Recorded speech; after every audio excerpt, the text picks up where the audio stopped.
February 17th, 1944. 35,700 yards off Truk Atoll. The USS Iowa's main battery director locks onto a fleeting target on the horizon, a Japanese destroyer named Nowaki, running for her life at 35 knots. Inside the forward fire control tower, 23-year-old fire controlman second-class Robert Chen watches dials spin and servos hum as the Mark 8 rangekeeper processes information faster than any human brain could manage. Range: 35,700 yards. That's 20.3 miles. That's a target so far away that the curvature of the Earth puts it below the visual horizon. If you're enjoying this deep dive into the story, hit the subscribe button and let us know in the comments from where in the world you are watching from today. The director officer gives the order. All 9 16-inch guns traverse to an angle that looks absurdly wrong, pointing not at where the destroyer is, but at empty ocean, nearly half a mile ahead of it. Chen knows the math. At this range, shells will spend nearly 60 seconds in flight. In 60 seconds, at 35 knots, Nowaki will travel 3,500 feet, more than half a mile. You don't aim at the target. You aim at where the target is going to be when your shell arrives. The guns fire. Chen feels the deck shudder as 9 2,700-pound shells scream skyward at 2,400 feet per second.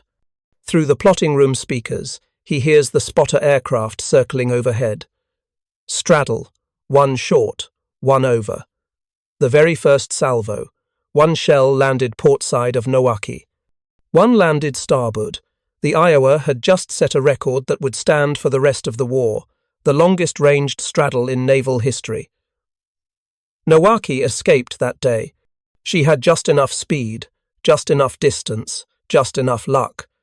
But every man aboard that Japanese destroyer knew they'd witnessed something that shouldn't have been possible. American battleships were hitting targets at ranges that exceeded the effective reach of Japanese naval gunnery by more than 5 miles. It wasn't the guns that made the difference. Both navies had built massive naval rifles. The Imperial Japanese Navy's Yamato-class battleships actually carried larger guns, 18.1 inches compared to the Iowa's 16 inches. The Japanese could throw shells even farther in theory. The difference was what happened between the moment a target appeared on the horizon and the moment the trigger was pulled. The difference was that the Americans had stopped relying on human eyes, human reflexes, and human calculations. They'd handed the war's most complex mathematical problem to machines. This is the story of how American fire control technology turned battleship gunnery from an art into a science. How radar, analog computers, and automated systems created a gap so wide that Japanese naval officers called American gunnery witchcraft. And how a technological advantage in fire control, not bigger guns, not thicker armor, decided which navy would control the Pacific. The old way to understand why the Iowa's shot at Nowaki was revolutionary, you need to understand what naval gunnery looked like before 1943. Picture a Japanese battleship in 1942. The gunnery officer stands in the main director tower, 20 feet above the main deck, pressed against a massive optical rangefinder. This rangefinder, often 26 to 46 feet long, represented the cutting edge of 1930s technology. 2 operators looked through eyepieces at opposite ends of the instrument. One operator saw an image of the target from the left lens, the other saw it from the right lens. By carefully adjusting knobs, they overlapped these 2 images until they perfectly coincided. The angle between the 2 lines of sight, combined with the known distance between the lenses, gave them range through basic trigonometry.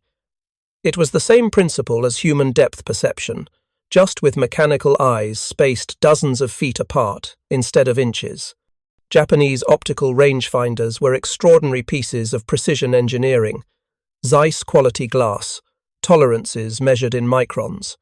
In good conditions, clear daylight, calm seas, good visibility, a skilled operator could range to within 50 yards at 15,000 yards distance.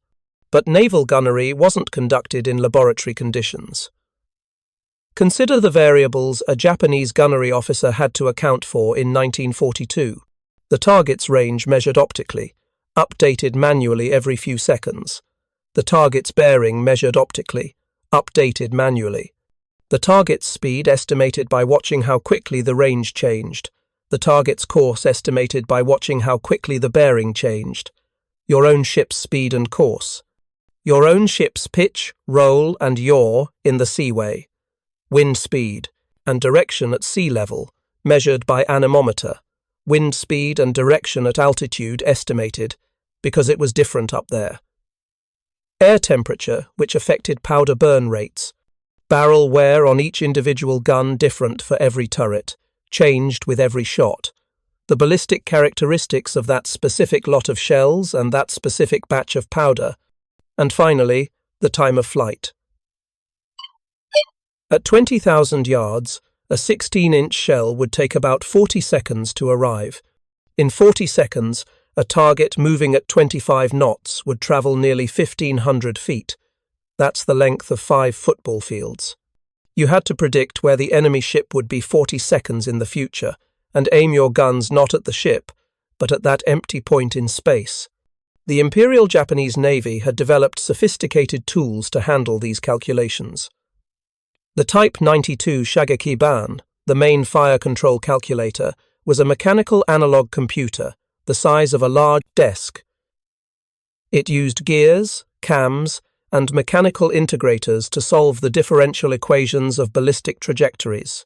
Operators manually turned cranks to input range, bearing, own ship's course and speed, target course and speed. The machine ground through the calculations and output firing solutions, gun elevation, gun bearing, and fuse settings for time-delayed shells. It was impressive technology. It was also entirely dependent on the accuracy of human input. If the rangefinder operator misread the range by 100 yards, the solution was wrong. If the officer estimating target speed guessed 23 knots instead of 25, the solution was wrong. If someone failed to update own ship's course after a turn, the solution was wrong. The Japanese fire control system required a minimum of 7 trained operators working in perfect coordination just to generate a single firing solution, and they had to do it manually. Every single input was set by hand. More critically, the Japanese system relied entirely on optical range finding. When visibility dropped in rain, in darkness, in smoke from burning ships, the rangefinders became nearly useless. Japanese doctrine called for night engagements specifically because they believed their superior optics and better trained crews gave them an advantage in low light conditions. The Imperial Japanese Navy practiced night gunnery obsessively. Their crews could do things with optical equipment that seemed impossible to Western observers. But practice and skill only go so far when you're trying to measure the distance to a ship you literally cannot see clearly. The Battle of the Komandorsky Islands in March 1943 illustrated the problem. Japanese and American cruiser forces fought a daylight surface action in the Bering Sea. The Japanese ships, with their excellent optical rangefinders and well-trained crews, scored hits, but the American cruiser USS Salt Lake City, using early radar-assisted fire control, straddled Japanese targets on the first salvo. The Americans couldn't see the target any better than the Japanese could, but they didn't need to. Their radar told them exactly where the target was, continuously, automatically, in any weather, through smoke, through darkness, through anything short of solid terrain. The revolution nobody saw coming. The Mark 8 Rangekeeper that equipped Iowa-class battleships represented 15 years of concentrated engineering development by the most advanced industrial nation on Earth. Bell Telephone Laboratories had started working on automated fire control in the mid-1920s. By the late 1930s, they'd created something unprecedented, a machine that could solve the equations of moving target ballistic trajectories in real time, continuously, accounting for dozens of variables simultaneously. If you find this story engaging, please take a moment to subscribe and enable notifications. It helps us continue producing in-depth content like this. The Mark 8 was an electromechanical analog computer weighing 600 pounds. Inside, its sealed case, 400 gears, 600 cams, Dozens of servo motors and miles of fine wire performed continuous calculus, not arithmetic, calculus, differential equations updated 30 times per second. It didn't calculate where the target was. It calculated where the target would be when the shell arrived, accounting for the target's current motion, changes in that motion, and the ballistic arc of the shell through atmosphere of varying density, temperature, and wind. Here's what made it revolutionary: automation. The Mark 38 gunfire control system that incorporated the Mark 8 Rangekeeper included radar. The Mark 8 fire control radar, operating at about 10 centimeters wavelength, could range accurately to beyond 40,000 yards. More importantly, it could do so continuously. The radar pinged. The radar received the return. The radar calculated range.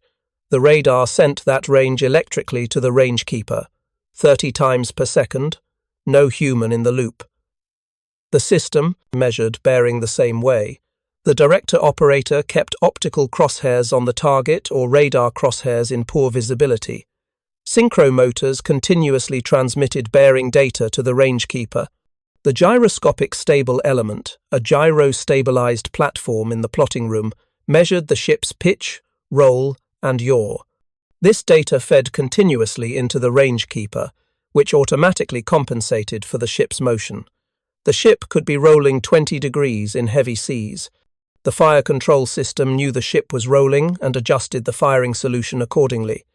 Wind? Anemometers on the mast measured wind speed and direction. Data transmitted electrically to the Rangekeeper. Barrel wear? After each salvo, the crew input the number of rounds fired into the Rangekeeper, which adjusted ballistic calculations based on known barrel erosion characteristics. The system even accounted for the rotation of the Earth. At extreme range, the Coriolis effect, the fact that the Earth is spinning beneath the shell during its flight, actually mattered. The Rangekeeper included Coriolis correction in its calculations.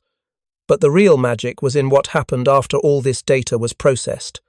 The Rangekeeper didn't just display a firing solution on dials that human gunners had to read and manually implement.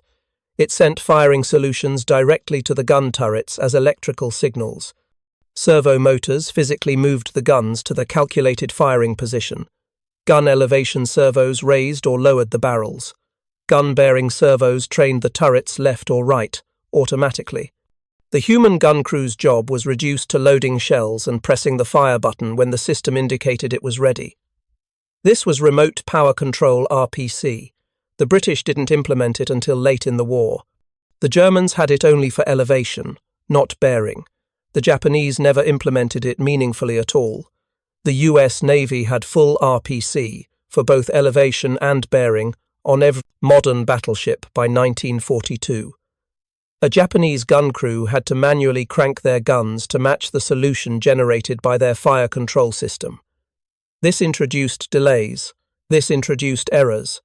Human muscles can't maintain perfect constant cranking speed. Human eyes can't read dials to perfect precision. Every manual step inserted another opportunity for mistakes. An American gun crew just loaded shells. The machines did everything else, and the machines didn't get tired, didn't misread dials, didn't make arithmetic errors, didn't lose track of which way the ship was turning. The Mark 38 system generated a new firing solution 30 times per second and updated the gun positions continuously to track that evolving solution.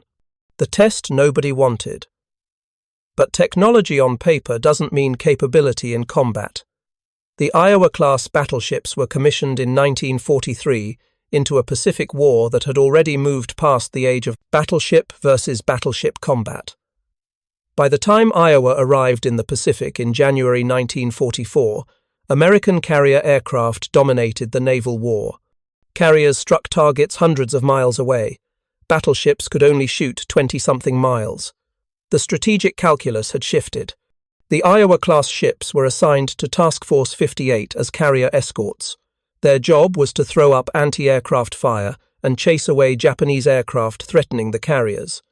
It was important work, but it wasn't what the ships had been designed for. Every naval architect, every gunnery officer, every fire control technician who'd spent 15 years developing the most advanced naval fire control system in history wanted to know.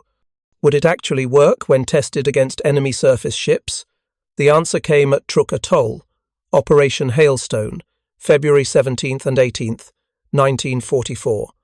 9 American carriers launched over 500 aircraft to strike Japan's main, forward naval base. The Japanese combined fleet had already evacuated. Intelligence had reached them in time, but Truk's anchorage still held dozens of merchant ships, tankers, transports, and a handful of warships.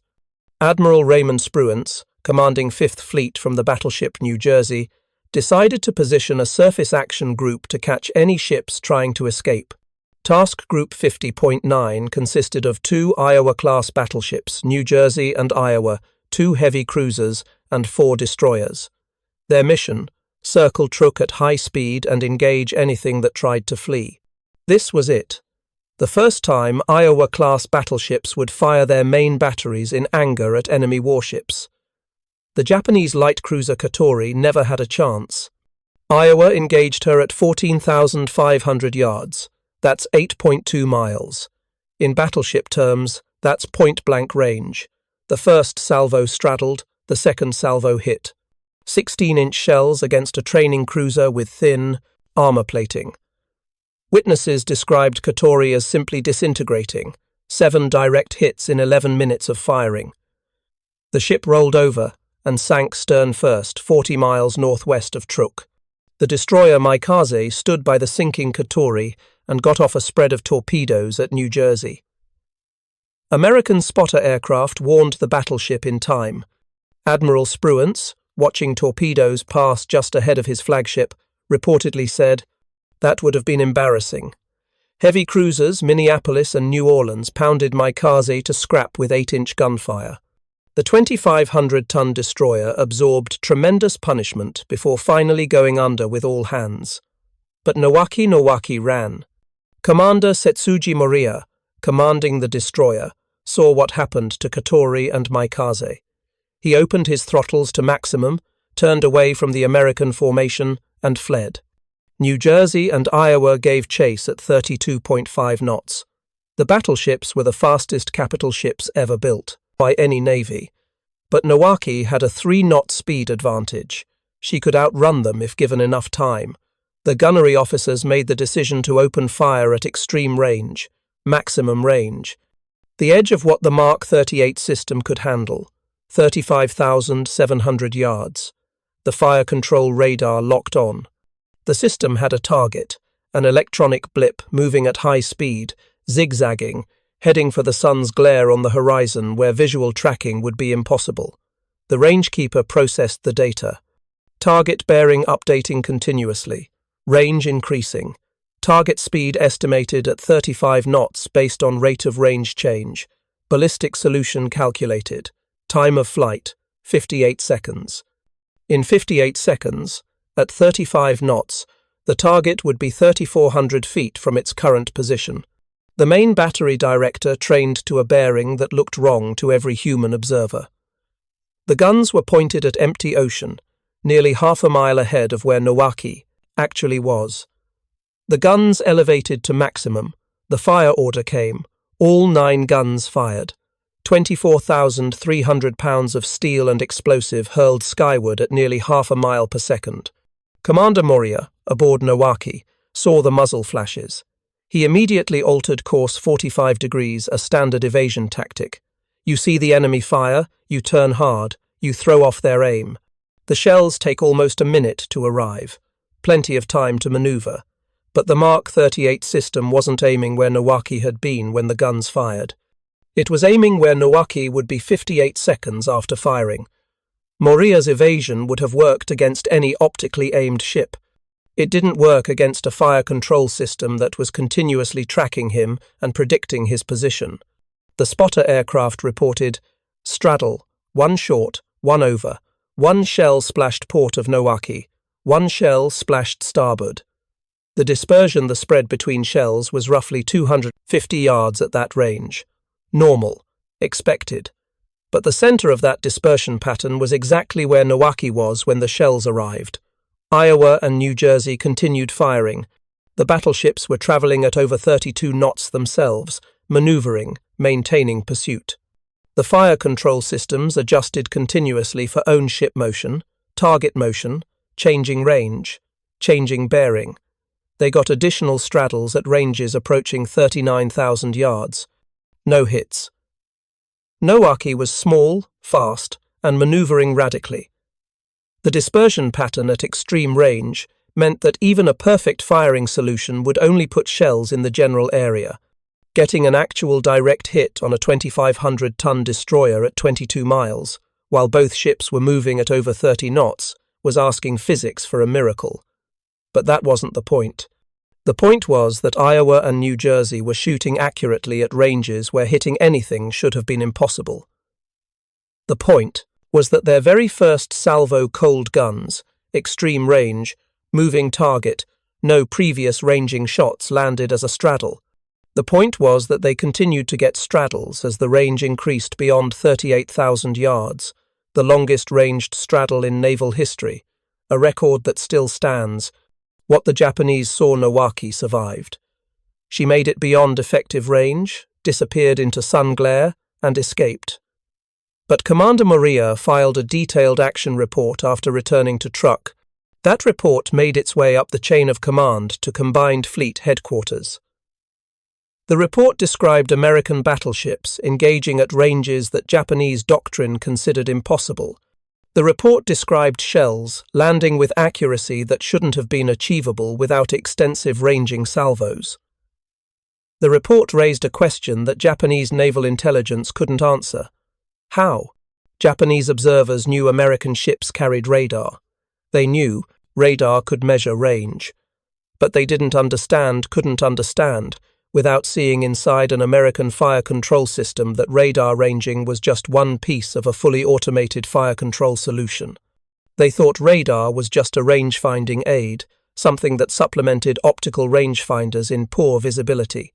They didn't realize that American fire control systems used radar to continuously track targets, updated firing solutions 30 times per second, and automatically controlled gun positions without human intervention in the loop. The gap between what Japanese fire control could do and what American fire control could do was widening. It would become critical within 4 months. The Battle of the Philippine Sea in June 1944 would prove that carriers were now the dominant force in the Pacific. But the fire control revolution that let Iowa straddle Nowaki at 20 miles was the same revolution that made American anti-aircraft gunnery lethal to Japanese aircraft. Same radars, same automatic tracking, same continuous fire control solutions. The Great Marianas Turkey Shoot, where American ships and aircraft destroyed nearly 300 Japanese planes in 2 days, wasn't just about brave pilots.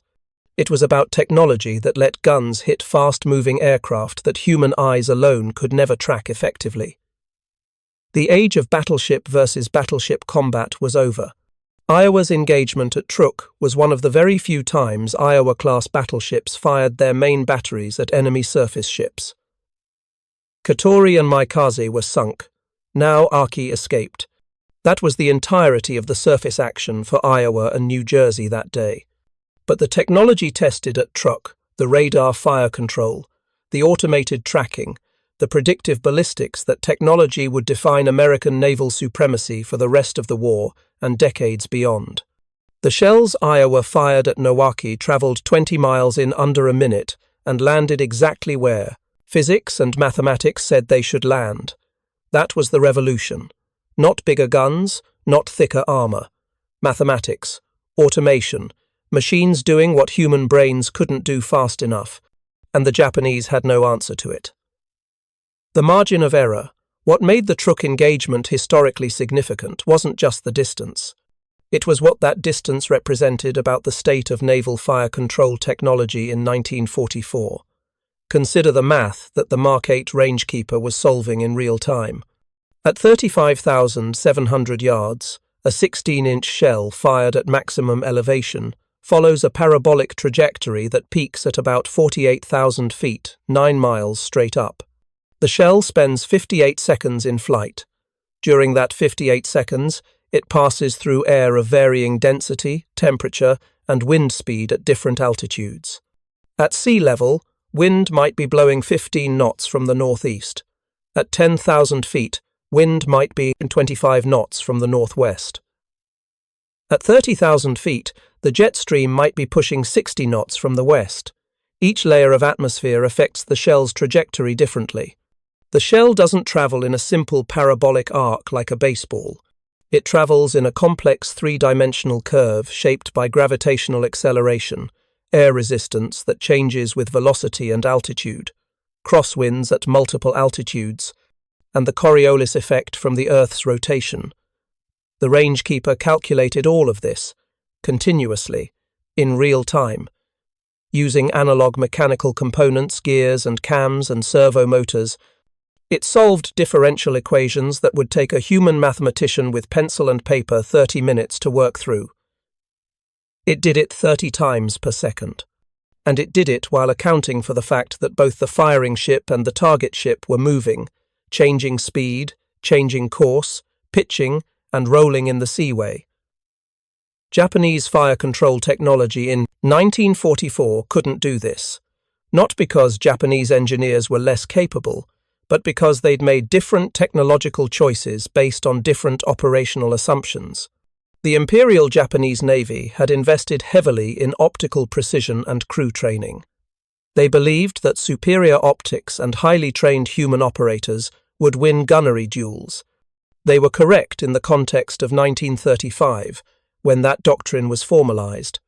They were catastrophically wrong in the context of 1944, when radar and automated fire control had fundamentally changed what was possible. The Americans hadn't just made an incremental improvement, they'd changed the paradigm. They'd removed humans from the critical path of time-sensitive calculations and replaced them with machines that could calculate faster, more accurately, and without fatigue. The consequence was that American battleships could engage targets at ranges where Japanese battleships were still trying to get their first ranging salvos. Korea, the proving ground.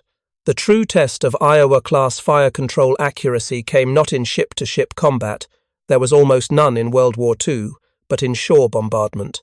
June 1950. The Korean War erupts. North Korean forces pour across the 38th parallel. The United States scrambles to respond, and the Navy reaches into mothballs to pull out the big guns.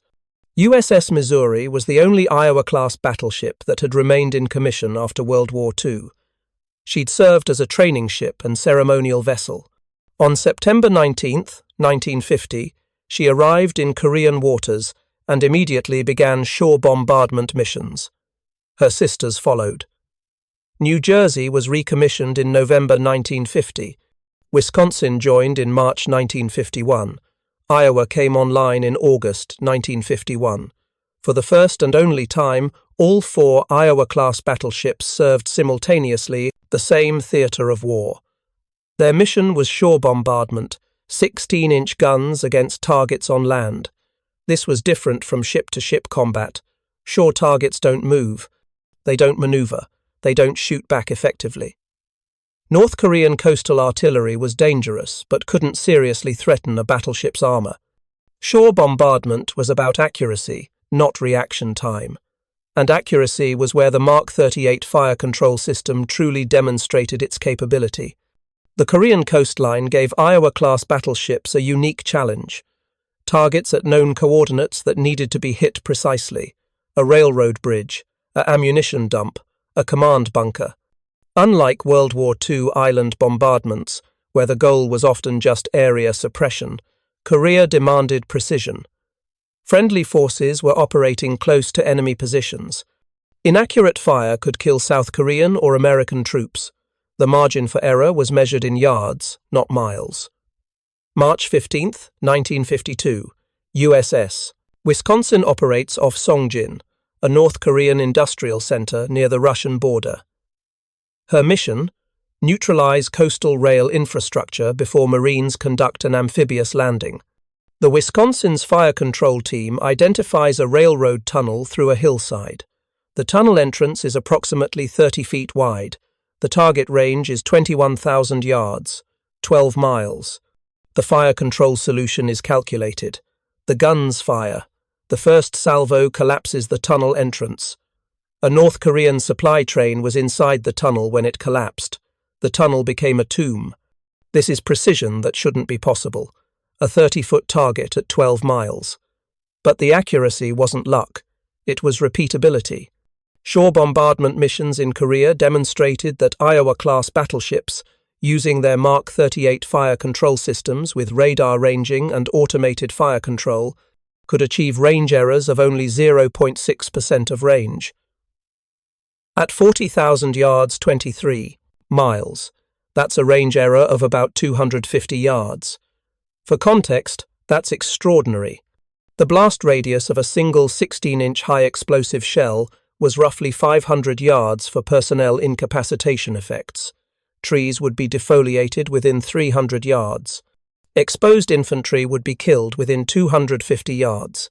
Light structures would be leveled within 200 yards.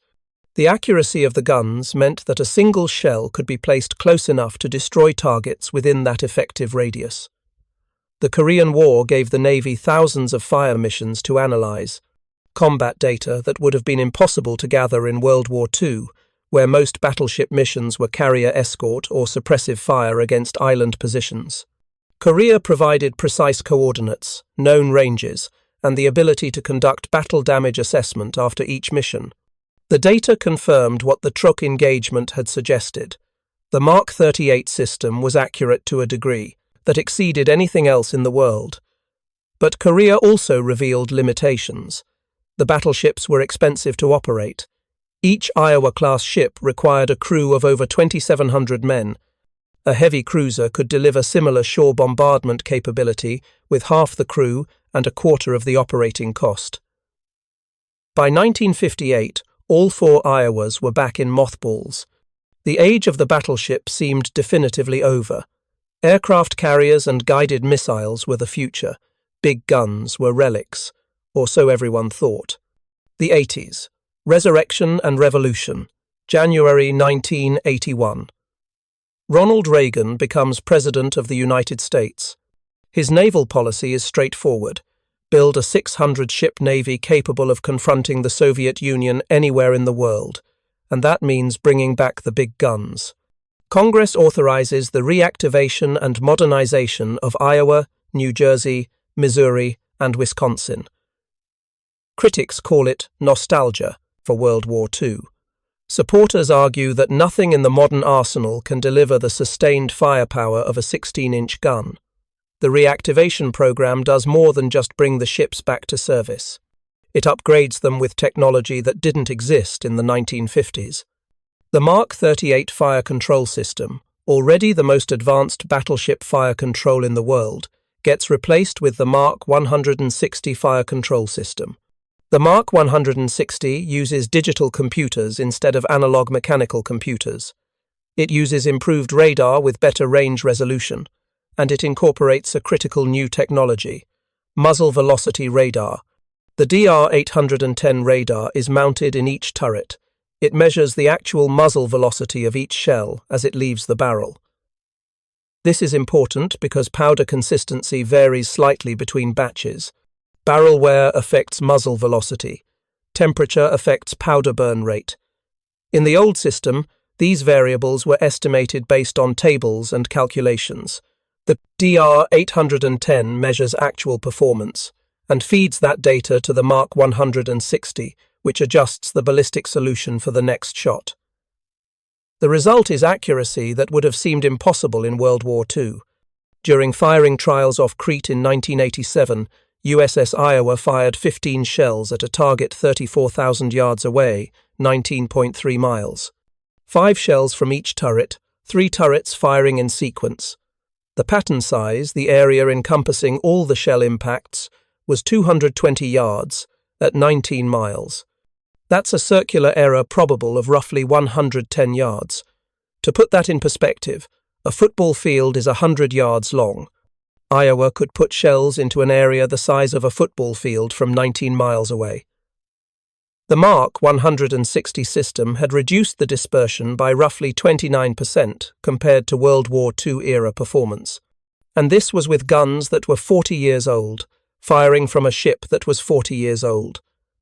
The accuracy improvement came entirely from better fire control. The modernized Iowas saw combat one final time, January and February 1991, Operation Desert Storm. USS Missouri and USS Wisconsin deploy to the Persian Gulf. Their mission, shore bombardment of Iraqi targets in Kuwait and southern Iraq. Wisconsin fires 319 16-inch shells during the campaign. Missouri fires 759 rounds. The targets: command bunkers, radar installations, artillery positions, and troop concentrations. The accuracy is devastating. Iraqi forces report that American battleship fire was more demoralizing than aircraft strikes because it was continuous, precise, and impossible to evade. Aircraft came and went. The battleships stayed offshore and fired whenever targets were identified. Forward observers with coalition ground forces called in fire missions, with the confidence that shells would land exactly where requested. One particular mission became legendary. February 23, 1991. Wisconsin engages an Iraqi artillery position that had been shelling coalition forces. Range: 23 miles. The Iraqi position is in a fortified bunker. The fire control solution is calculated. 2 shells are fired. Both hit within 50 yards of the target. The bunker is destroyed. The artillery falls silent. 23 miles. The title wasn't hyperbole. Iowa-class battleships could engage and destroy targets at distances that would have seemed like science fiction in 1942. But it wasn't the guns that made it possible. The 16-inch Mark 7 gun hadn't changed since World War II. The shells were the same design. The powder charges were essentially unchanged. What had changed was fire control. What the gunners learned, the real story of Iowa-class battleship accuracy, isn't about the ships. It's about the men who operated them and what they learned about the relationship between human skill and machine capability. In 1942, gunnery was considered a skilled trade. The best gun crews were those with the most experienced rangefinder operators, the most practiced fire control calculators, the steadiest gun layers. By 1991, gunnery was considered a technical specialty. The best gun crews were those who understood their fire control systems most thoroughly, who could troubleshoot radar problems, who could verify that automated solutions made sense before implementing them. The skill hadn't disappeared. It had transformed.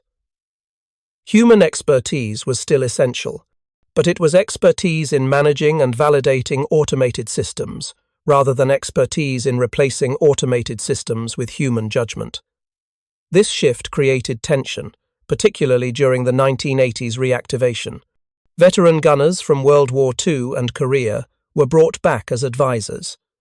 They'd learned their trade when optical rangefinders and manual calculation were still relevant. They watched digital computers and automated fire control take over functions they'd spent years mastering. Some adapted, some resented the change, but everyone recognized that the accuracy they achieved with the Mark 160 system exceeded anything that had been possible with human calculation alone. The training pipeline changed. Fire controlmen in the 1980s spent less time learning manual fallback procedures and more time learning computer systems, radar theory, and digital troubleshooting. The assumption was that if the automated systems failed catastrophically enough that manual fire control was necessary, the ship was probably in such bad shape that accurate gunnery wasn't the primary concern anymore. Better to train crews to keep the automated systems running than to train them to fight without those systems. This philosophy proved correct. During Desert Storm, Wisconsin and Missouri fired over 1,000 shells combined. Not a single fire control system. Failure occurred that required fallback to manual operation. The Mark 160 systems worked flawlessly. Accuracy was maintained across hundreds of fire missions. The guns were aging. The ships were aging. The crews were young sailors who'd never seen combat before. But the technology made them as effective as the most experienced World War II gun crews had been more effective, actually.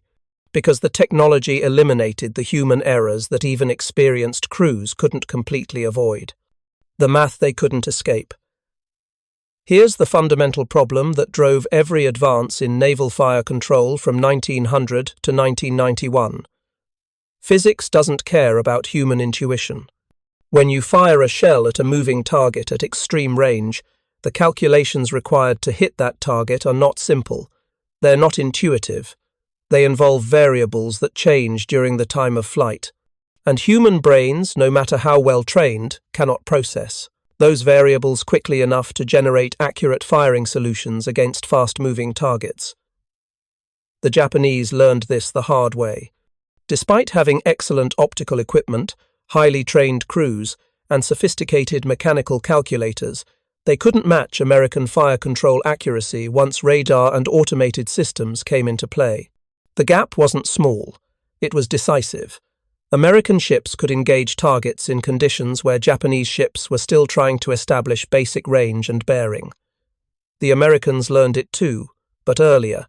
The development of the Mark 8 Rangekeeper and Mark 38 fire control system in the 1930s came from a recognition that human calculation was the bottleneck. Optical range finding was adequate for measuring range. Mechanical computers were adequate for solving ballistic equations. But the speed of human data entry, the lag in human decision-making, the inevitable errors in human manual gun laying, those were the limiting factors. Remove the human from the critical path, automate the data flow from sensors to computers to guns, and suddenly accuracy improved by an order of magnitude. This principle extended beyond naval gunnery. The same recognition that automated systems can process complex calculations faster and more accurately than humans drove the development of guided missiles, automated air defense systems, and eventually the Aegis combat system. The SPY-1 radar and Aegis fire control on modern destroyers and cruisers can track hundreds of targets simultaneously and engage multiple threats with missiles guided to intercept points calculated by computers solving the same basic equations that the Mark 8 Rangekeeper solved mechanically in 1943. The technology changes. The underlying mathematics doesn't. You're still predicting where a moving object will be at a future time and directing a weapon to reach that point. Whether it's a shell arcing through the air or a missile maneuvering under active guidance, the problem is fundamentally the same. Hit the target where it's going to be, not where it is now. The last time, February 26, 1991, USS Wisconsin fires her last combat round of the Gulf War. Target: an Iraqi command post near Kuwait City. Range: 22 miles. The shell is a 16-inch high-capacity round, 1,900 pounds of steel and high explosive. Time of flight: 63 seconds. The shell impacts within 75 yards of the target coordinates. The command post is destroyed. It was the last time an Iowa-class battleship fired her main guns in combat. Wisconsin and Missouri both decommissioned within a year. The Cold War ended. The Soviet Union collapsed. The strategic rationale for maintaining expensive battleships evaporated. By 1995, all 4 Iowas were back in reserve, destined eventually for museum duty. The fire control systems that made their accuracy possible evolved into the systems that defend the fleet today.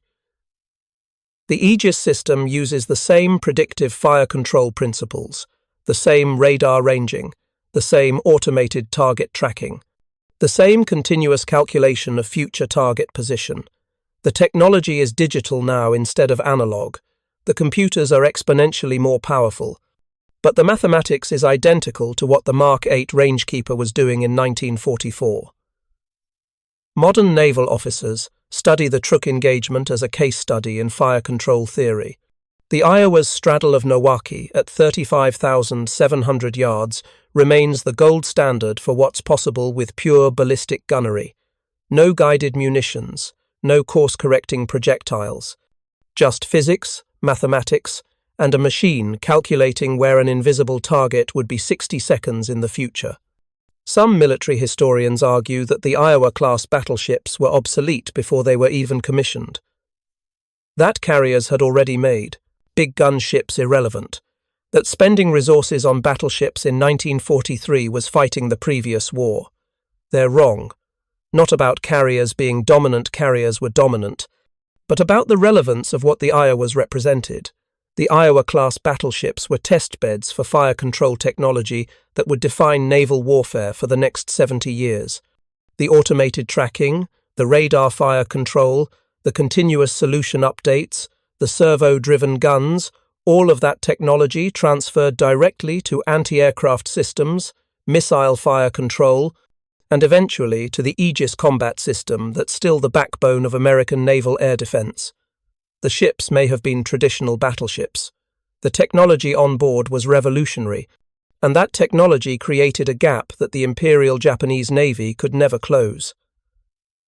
By the time Japanese naval engineers understood what American fire control systems could actually do, it was too late. The war was already lost. The silence after the guns. Today, all 4 Iowa-class battleships rest as museum ships, Iowa in Los Angeles, New Jersey in Camden, New Jersey, Missouri in Pearl Harbor, alongside the memorial to USS Arizona, beginning and end of America's World War II, bookending each other across the harbor. Wisconsin in Norfolk, Virginia. Visitors can tour these ships. They can stand in the fire control rooms and see the Mark 8 rangekeepers silent now, gears still, but preserved. They can see the Mark 38 directors with their optical rangefinders and radar antennas. They can look at the plotting rooms where fire controlmen once tracked Japanese destroyers fleeing across the horizon. Most visitors don't understand what they're looking at. They see old equipment, analog gauges, mechanical computers that look primitive compared to a modern smartphone. They don't realize they're looking at the machines that won the technology race that decided the Pacific War. The 16-inch guns get the attention. They're massive, impressive, photogenic. Everyone wants to see the big guns.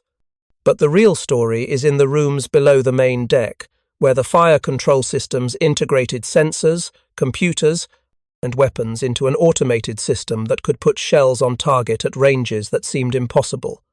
The guns were just tubes that directed explosions. The fire control systems were what made those tubes accurate. The Imperial Japanese Navy never developed equivalent systems.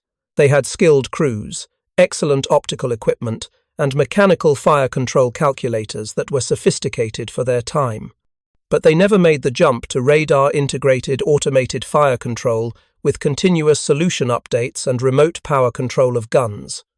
They remained dependent on human operators in the critical path between sensor and weapon, and that made all the difference. When Iowa straddled Milwaukee at 35,700 yards, Commandant Moriya aboard the Japanese destroyer knew immediately that he'd encountered something qualitatively different from anything he'd seen before. He couldn't have articulated exactly what the difference was. He couldn't see inside Iowa's fire control system, but he knew with absolute certainty that the Americans had achieved a capability that Japanese doctrine said shouldn't be possible. That knowledge spread through the Imperial Japanese Navy, not as official intelligence reports, though those existed, but as whispered conversations between officers who'd survived encounters with American ships. They'd seen shells landing with accuracy that defied their understanding of gunnery. They'd watched salvos straddle their formations on first firing. They'd experienced the psychological impact of being under accurate fire at ranges where they couldn't effectively return it. The Americans had achieved something that looked like magic but was actually just very good engineering. They'd removed the human bottleneck from fire control and replaced it with automation. The result was accuracy that decided battles before the enemy even understood what was happening. The legacy nobody talks about. There's a direct line from the Mark 8 rangekeeper to the computers that control weapons systems today.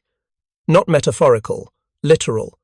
The engineers who developed modern fire control systems studied the Mark 8. They learned what worked. They understood the principles of automated target tracking, continuous solution updates, and machine-controlled weapons. They took those principles and implemented them digitally. The Aegis combat system that equips American cruisers and destroyers uses the same fundamental approach. Radar tracks targets. Computers predict future positions. Weapons are directed to intercept points. The only difference is that modern systems track hundreds of targets simultaneously and engage them with guided missiles instead of tracking one target and engaging it with ballistic shells. The complexity increased. The principles didn't change.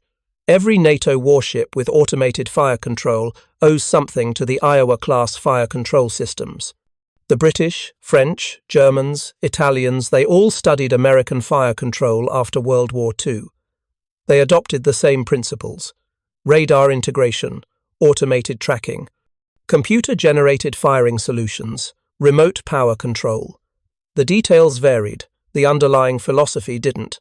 Even the Soviet Navy, despite developing their systems independently, converged on similar solutions. Their fire control systems for the Kirov-class battlecruisers and Slava-class cruisers used radar tracking and automated fire control. The implementation was different. The recognition that automation was essential was the same. You couldn't compete in modern naval warfare with purely manual fire control. The Americans had proved that in 1944. The lesson of Iowa versus Milwaukee wasn't that American ships had bigger guns. Japanese battleships had bigger guns. The lesson wasn't that American crews were better trained. Japanese gun crews were extremely well trained. The lesson was that automation beats human skill when the calculations become too complex and too time-sensitive for human processing. This lesson applies far beyond naval gunnery. Modern air defense is entirely automated because human reflexes aren't fast enough to track and engage supersonic missiles. Modern fighter aircraft use fly-by-wire controls because aircraft are deliberately designed to be aerodynamically unstable, more maneuverable, but impossible to control manually. Modern cars are starting to use automated emergency braking because human reaction times aren't fast enough to avoid collisions in many situations. The Iowa-class fire control systems were an early example of a pattern that's now ubiquitous. When the task exceeds human cognitive bandwidth, automation isn't just helpful, it's necessary. You can't hit a target at 20 miles with manual calculation and manual gun laying. Physics doesn't give you enough time. The automation isn't eliminating the human. It's removing the human from the speed-critical path and repositioning them as supervisors and decision-makers. That was the real revolution. Not the specific technology, gears and cams and servo motors are obsolete now, but the recognition that some tasks should be automated because humans can't do them fast enough, accurately enough, or reliably enough under stress. Once you accept that principle, everything changes. February 17th, 1944. USS Iowa fires 9 16-inch shells at a Japanese destroyer 20 miles away. The shells land as a straddle, one short, one over. Perfect accuracy for the range and conditions. The destroyer escapes, but the engagement proves something that will define naval warfare for generations. It proves that automated fire control, integrating radar, sensors with mechanical computers and servo-controlled guns can achieve accuracy that human skill alone cannot match. It proves that the side with better fire control technology has a decisive advantage, regardless of gun size or armor thickness.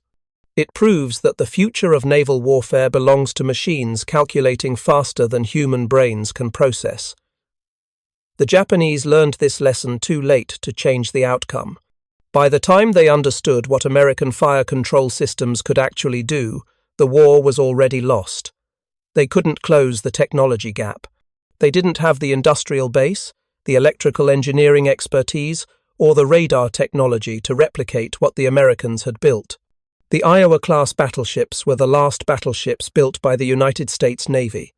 They were also the first ships to fully integrate radar, automated fire control, and remote power control into a unified weapons system. They were simultaneously the end of one era and the beginning of another. The age of battleships was ending. The age of automated warfare was beginning. Those 9 shells fired at Milwaukee traveled 20 miles in under a minute and landed exactly where mathematics said they would land. That was the revolution. Not bigger guns, not thicker armor. Mathematics, automation, machines doing what human brains couldn't do fast enough. The Japanese were stunned, not because American guns were powerful, Japanese guns were just as powerful, but because American ships could aim those guns with an accuracy that seemed impossible. It was possible. It just required abandoning the assumption that humans should be in the critical path for time-sensitive calculations. Remove that assumption, build the automation, integrate the systems. Suddenly, you can hit targets that were previously unkillable. Suddenly, you have a capability that looks like witchcraft but is actually just engineering. The Iowa-class battleships proved it. 23 miles wasn't science fiction. It was just very good fire control. Thank you for watching. For more detailed historical breakdowns, check out the other videos on your screen now, and don't forget to subscribe.